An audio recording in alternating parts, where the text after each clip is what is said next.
Naghain ng panibagong reklamo laban kay Senator Poe sa COMELEC o Commission on Elections ang kumandidato noon sa pagkasenador na si Rizalito David. Wala raw tao o partidong nagpopondo sa kanya para gawin ito. Giit naman ng kampo ni Poe, walang basehan ang reklamo. May report si Julio Segovia. Sa COMELEC naman ngayon nagtungo ang dating senatorial candidate na si Rizalito David para maghain muli ng reklamo laban kay Senator Grace Poe. Electoral offense for material misrepresentation naman ang inihain ngayon ni David. Hindi raw kasi nagsabi ng totoo ang senadora kaugnay ng kanyang residency at citizenship nang maghain ng Certificate of Candidacy noong 2013 elections. Tulad sa inihain niyang reklamo sa Senate Electoral Tribunal, sinabi ni David na hindi raw natural-born Filipino citizen si Poe.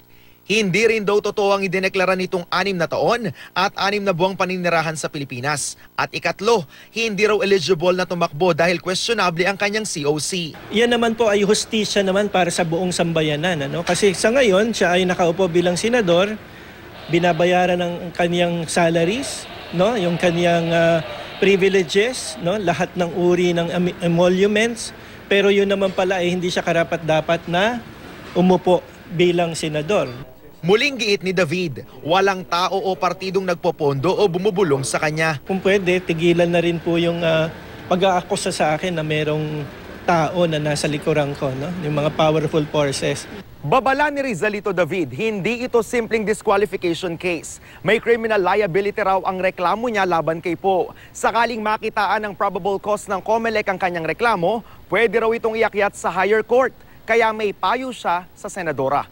Pagkusa na lamang siyang mag-resign bilang isang senador, to spare her family the embarrassment, and to cast doubt on the good name of yung kanyang adopted father na si Ginoong Fernando Poe Jr. at saka yung kanyang nanay-nanayan si sa Ginang Susan Roses.